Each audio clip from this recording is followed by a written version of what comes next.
Yes, and I would like to just greet each and everyone. Thank you for this opportunity. I don't know, Rosario, should I just continue? Yes, Queen, you could continue. Okay, You could no, give that's us a, fine. you could give us a little background about yourself, sister. Okay, 100%, 100%. Maybe let me just open the video just briefly so that people can see me just Yes. briefly. Yeah, Awesome, yeah. awesome, awesome. I did, but it doesn't seem to be working, but it doesn't matter. Anyway, I am Zanele Queen Mother Zenele Ntuli. I am based in Johannesburg, and I am a businesswoman, a mother, a daughter, and soon to be a grandmother. Wow. And yes, Congratulations in advance. yes, no. I'm saying it by faith. No one is pregnant yet. I'm saying it Okay, by I'm saying it by faith. Yes, okay, okay. I have been in business for the better part of my life.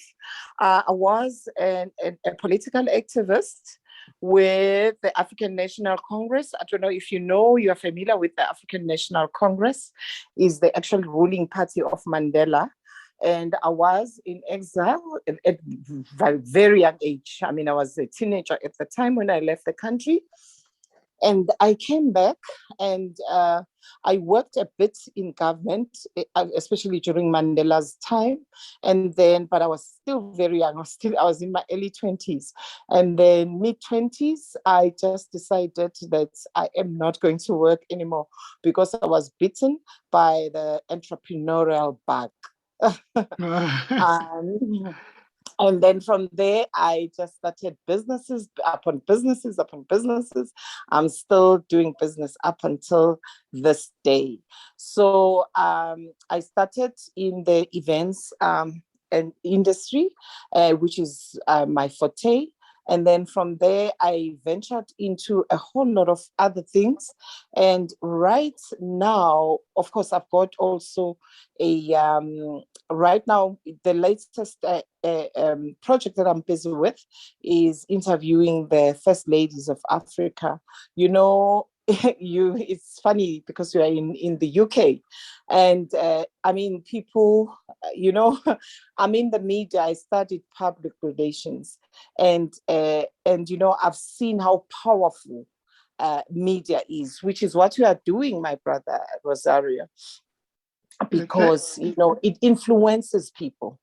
I mean, when you look at let's look at royalty and look at royalty, and of course at presidents and their wives, and the only royalty, even here in Africa, the only royalty that we are being fed is your royalty there.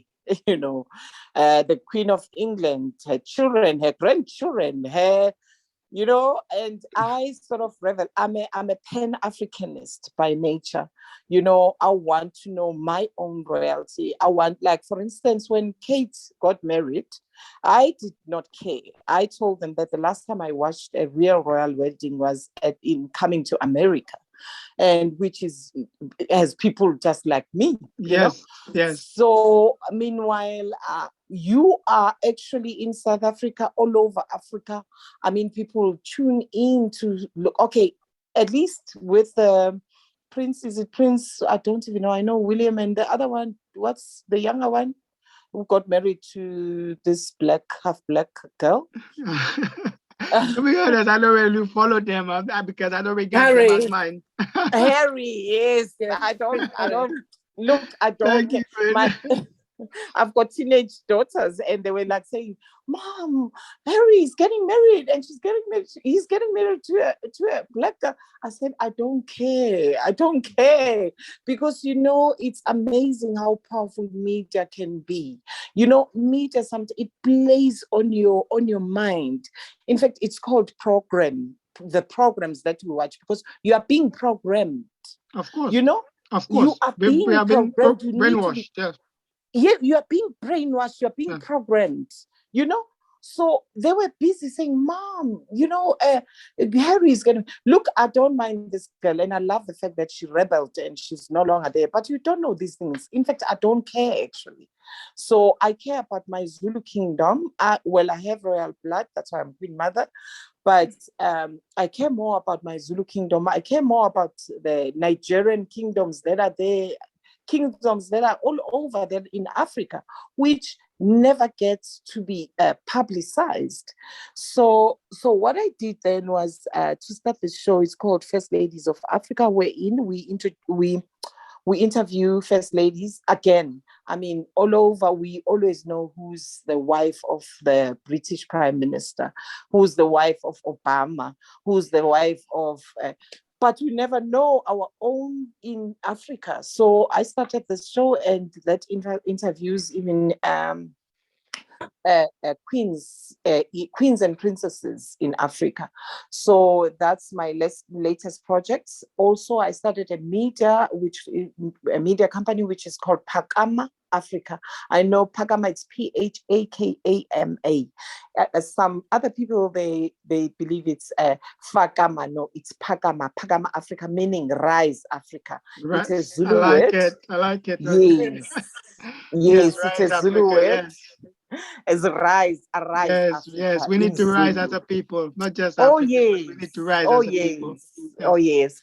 So I started that. That is my project as well. It's on YouTube. Phakama Africa, Arise Africa, and of course we did our own people, and then over and above that, before that, prior to that, I worked a bit on TV shows. That's where I got the passion of starting my own shows.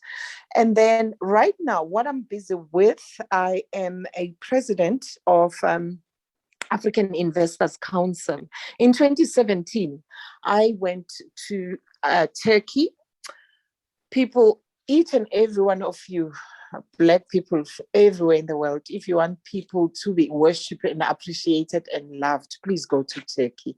Turkey, by the way, is the book where the book of Ephesus was written in the Bible. So Turkey, I went to Turkey in 2017, met a guy called Osman Kumuskaya, and we planned to we plan to have a big event called Africa meets the world in Turkey. So we plan that I would recruit all African countries to go to Turkey, like we do, when they go to all these Western bodies, like in UNGA, United Nations, they go there, all the presidents. So we wanted to create something like that, but not with president, with business. And Africa meets the world in Turkey. So we wanted to do that. So we planned to launch it in 2020. So we worked so hard, 2018, 2019, 2020, we all know what happened. Our countries closed, everything came to a standstill. And so we canned it, and then 2021, we started working on it again. We recruited a lot of organizations all over the world, including the UK, Switzerland, and then we appointed presidents. Those presidents, what they do, and then we have an event in Turkey, for instance, next week. It's on agriculture, food and technology summit. So what those presidents do in their countries, they actually recruit people to come to Turkey. There's a way in which we do it. We actually have presidents even in the UK, a Black lady, and we have president in the US, we have president Caribbean, Mexico, Brazil. If it's a European country, we choose, like in France, we have a president, but she's Black. Belgium, president Black. Switzerland, president Black, like that, if it's a European country. So that's what we're doing. So we'll be launching this event. It's a big event in Turkey, Istanbul, next week. We are concentrating on agriculture this time. In September, we'll be concentrating on fashion, clothing, text, leather, beauty and health, and textile. That's what we'll be doing in September. So, and in January, it's going to be real estate.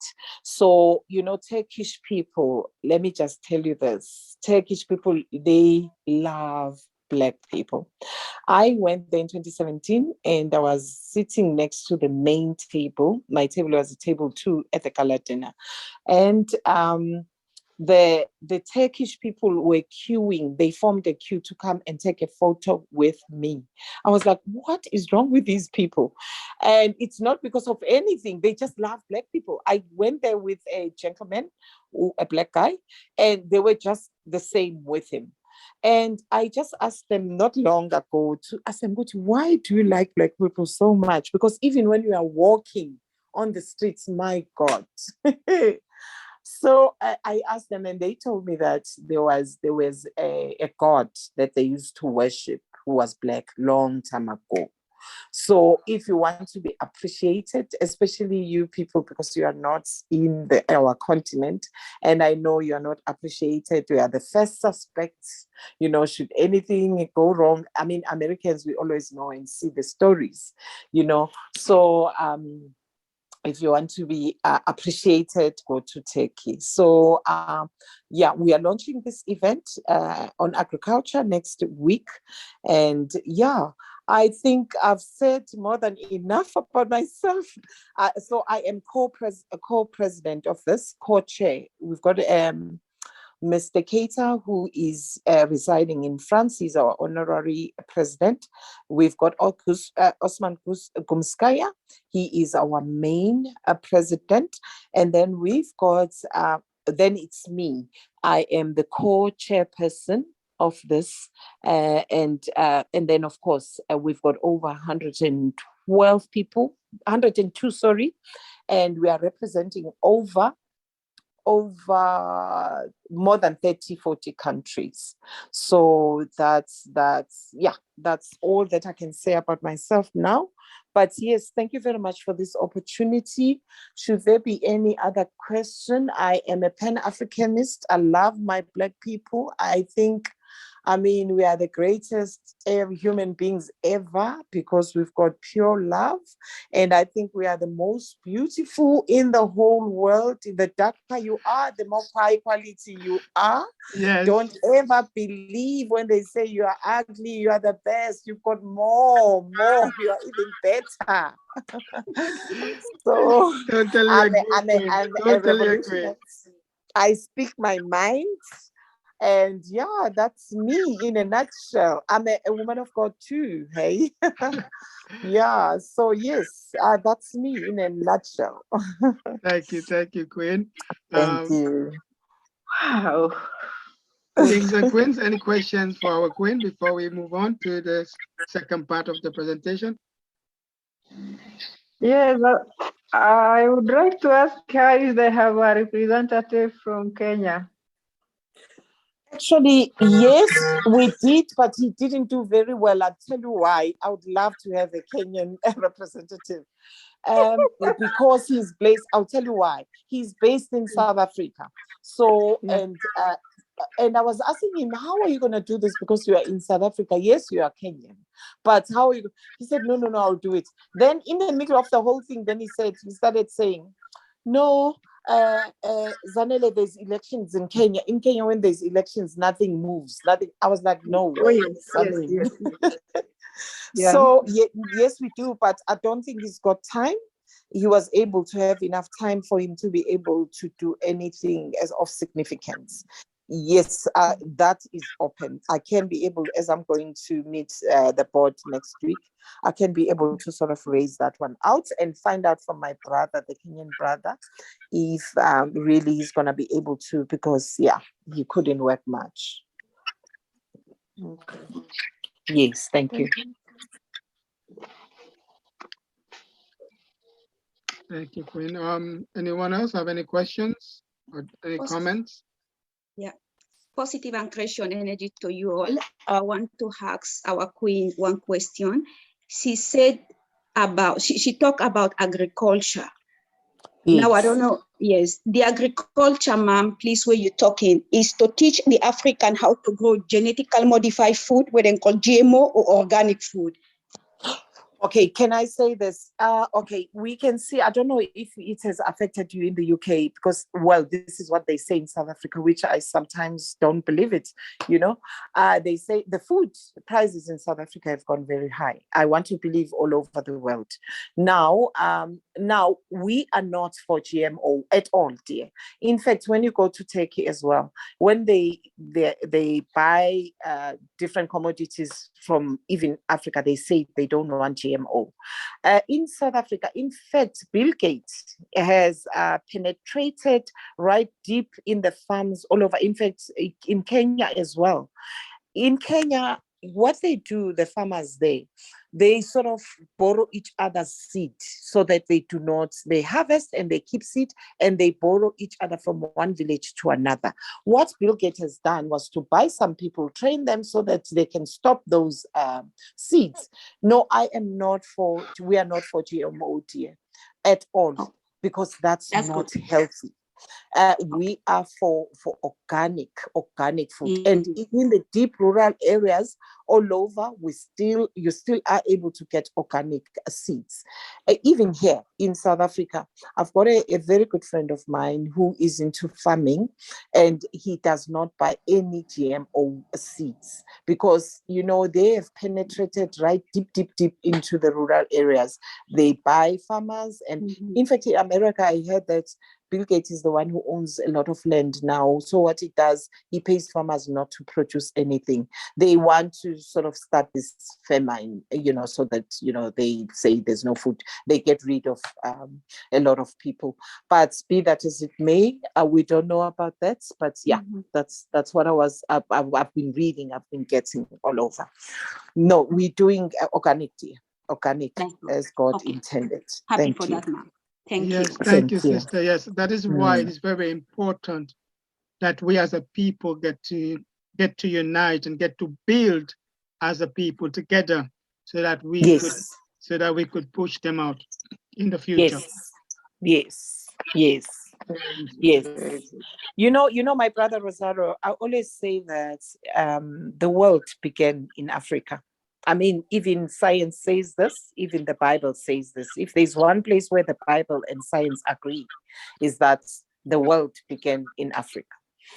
Now, when it began in Africa, I always say it's going to end where? In Africa. We do know that always they actually want to, even they project Africa, the African map as small. I mean, if here in South Africa, when I go to Durban is like 1 hour flight and 6 hours drive. We pass miles and miles of land that is not occupied, you know? So to show that Africa is humongous, Africa is big. So I always say where it started, where it all started, where it all began, it's where it will all end. That is here in Africa. So I don't know how, but I just believe that, you know, because I mean, they've messed up every other place so much that another thing that I believe in is, I was interviewed last week and I was talking to this guy and I was telling him that, you know, when you look at China, China is so well developed. Europe is developed, well developed, all over developed. The only place where it's not developed is Africa. So, I mean, this is the best, sub-Saharan Africa is the best place to come and invest your money in, you know, but we also, but we are the people needs to develop it, not anyone else. Of course, no, definitely. You're right. And that is the mission of Let's Build Wealth Together, which we're going to discuss later. There's a question. Yes, there is a question in the chat. Says, is growing cotton, organic cotton, justified for you, Queen? Growing organic cotton is it justified? Yeah, is it justified? Yeah. Okay, let me just say this. I'm not in agriculture. I organize agriculture and food industry. I'm in events management. So I am not really knowledgeable as far as, all these like cotton. I wouldn't know the technicalities of organic cotton or not. I would not know, to be honest with you. So I would not be able to have an answer for that. I am more into organizing. And I do know about GMO. That's why I was able to speak to it. That GMO and organic, we prefer organic. But organic cotton, I don't know what is the difference. So I would not be able to answer that. My apologies. I can research it and then maybe get back to you. But no, I do not know. For me, anything GMO is wrong. For me, organic is best. But yeah. It's something that we can look at. One of the Queen asks, can you expand on what is happening in September? Oh, in September. Okay. Now it's agriculture, food, and technology industry. Now in September, we are doing fashion. It's fashion. It's clothing. It's textile. It's leather. It's health and beauty. Again, it's a trade summit. In Turkey, Antalya, one of the best beautiful places in Turkey, Mediterranean. And Turkey is very strategically based. It's right on top, next to Greece, on the other side, it's a bridge basically between Europe and the Middle East. So it's very strategically placed. So yes, we are having the event in Turkey in October. And actually their fashion is so high end, so beautiful. Their clothes. But me, I prefer my own African one. But their clothes are just so stunning in Turkey. So their fashion taste is one of the best, and not so as expensive as your France and your Italy and all these other places. So yeah, it's fashion. We are doing fashion. There'll be fashion shows. There'll be speeches. There'll be impromptu fashion shows. There'll be exhibitions. People will be exhibiting their products. It would be nice if there's people who have like organic hair food for African hair or for any other hair for that matter, or skin line or whatever, we would actually encourage that. It's going to be in Turkey from the 12th of September to the 16th of September in Turkey, Antalya. Okay, thank you, Queen.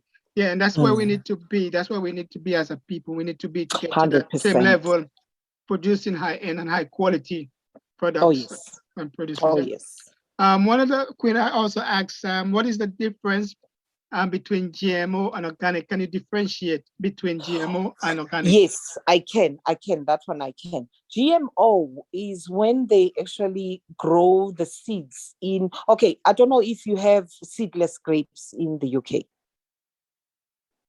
Do you have them? Seedless grapes? Yes, I think so, yes. Seedless grape, that's not natural. It means the seed of that grape was developed in the lab. It was interfered with so that it doesn't produce another seed. Do you understand? Yes. So, yes. And then also sometimes in the crops, when you're talking about maybe spinach and all, they actually work the seed, manipulate the seed in the lab. And then when you plant it, they say they do it so that there will be no pestilences that will eat it. But what they do, they actually inject it with chemicals. So it doesn't become 100% natural.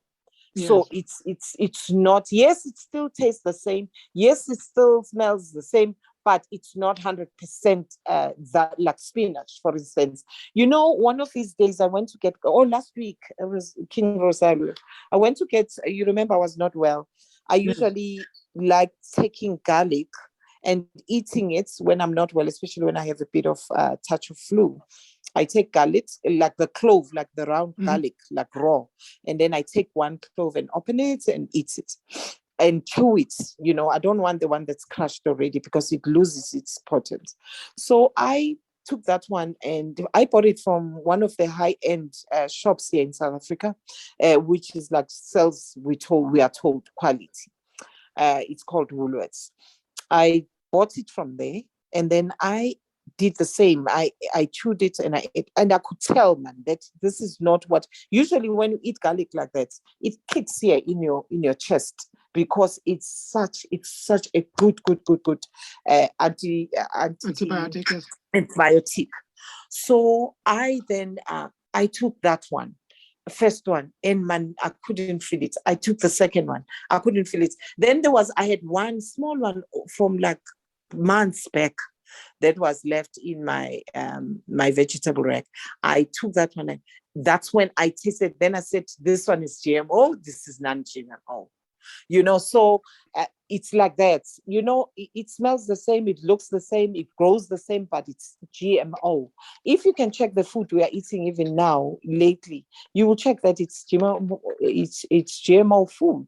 So which isn't healthy. In South Africa, they do as they please anyway. So they just give us, we love millimil pap. I don't know if you have it there, is samolina. We love, that's our staple food in Black African people's staple food. So they love it. Samolina.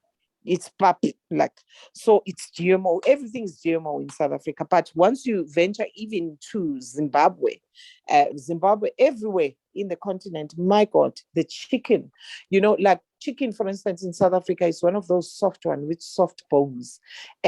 But we do buy chicken. We still do raise chicken that are non-GMO, but they put injection. Apparently, you see the antibiotics injection that is given to human beings. Apparently, they give it to chickens so that within a month they are ready to be eaten. So, I mean, they do like weird things that are not right. I mean, the nicest chicken that you love is we call it hard body in South Africa. So hard body because it's hard, the broiler chicken, and tasty. This other chicken that they raise in the farms, it's so that's the difference basically between GMO and organic. Organic is the way God intended it, and GMO, it means it's manipulated. Yes, man-made, yes. Man-manipulated. Yeah, manipulated. Like seedless grapes, seedless whatever, all those things. When you eat them, yes, I know they're convenient because you don't have to be busy getting rid of the pips, but it's not natural. When you eat seedless anything, you must know that it's been manipulated in the lab before it went to the soil. Thank you, Queen. There's another question asked, is there any way that Africans can come together to buy out companies like Bisco? Oh, okay. I'm not very familiar with Bisco, but I want to believe it's one of the huge companies in the UK. Yes, there is a way. Let me tell you something. I live in a place called Gauteng in South Africa. The place is called Gauteng. You know what does that mean? It means a place of gold. And for real, there is gold in this place where I live. And I'm not the only one. And there's so many other places. Africa is filthy rich. We know, Africa is sustaining Europe. It's sustaining that Europe. Yes, it does. Yes, especially France. All the jewelry that she wears come from Africa. Africa is rich. Africa does. Where we fail, we don't have the good leaders. People who are able to take decisions. People like the former president of Tanzania. In Tanzania, they have a very good precious stone called Tanzanite. He stopped a ship that was taking Tanzania to overseas. He said, why don't we purify it here?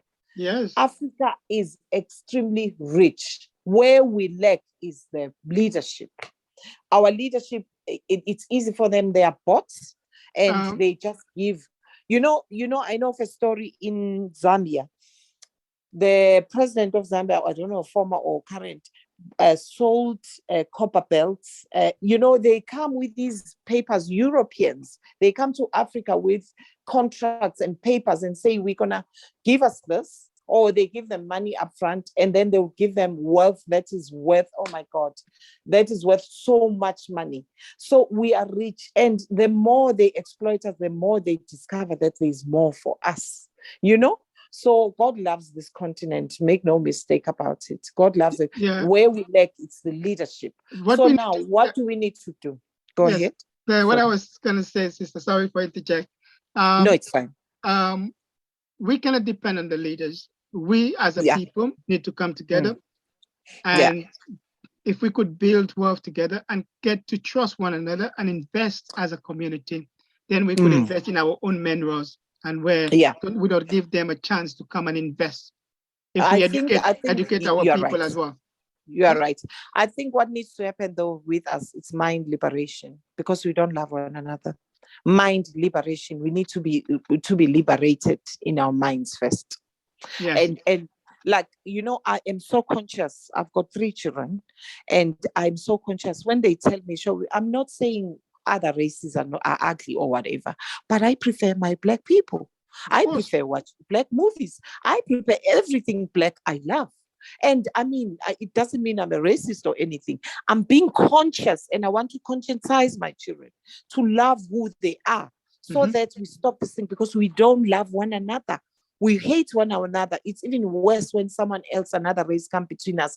You know, you will see, oh my God, people will just be, would be like animals. Yes. We'll be like animals. Yes. And so that is why we need mind liberation first, because we can't. Yes, you are right when you say people. I believe entrepreneurs like myself, like you, Rosero, like any other, are the ones that will liberate our children's children. But first, it starts with what? Consciously make an effort to love who you are and what you are and all that you represent. Like, for instance, if they are British-born people in this group, maybe you're told that Africa is ugly, and they show you the worst places. Africa is beautiful. It's got its own ugly side, just like you have your own ugly side. But Africa is stunning. You'll come and live here and love it here. So you need to be conscious of that. But otherwise, yes, it's possible. I want to believe that entrepreneurs, people who think outside the box, will be the one that would actually change the trajectory of our countries. Thank you, Queen.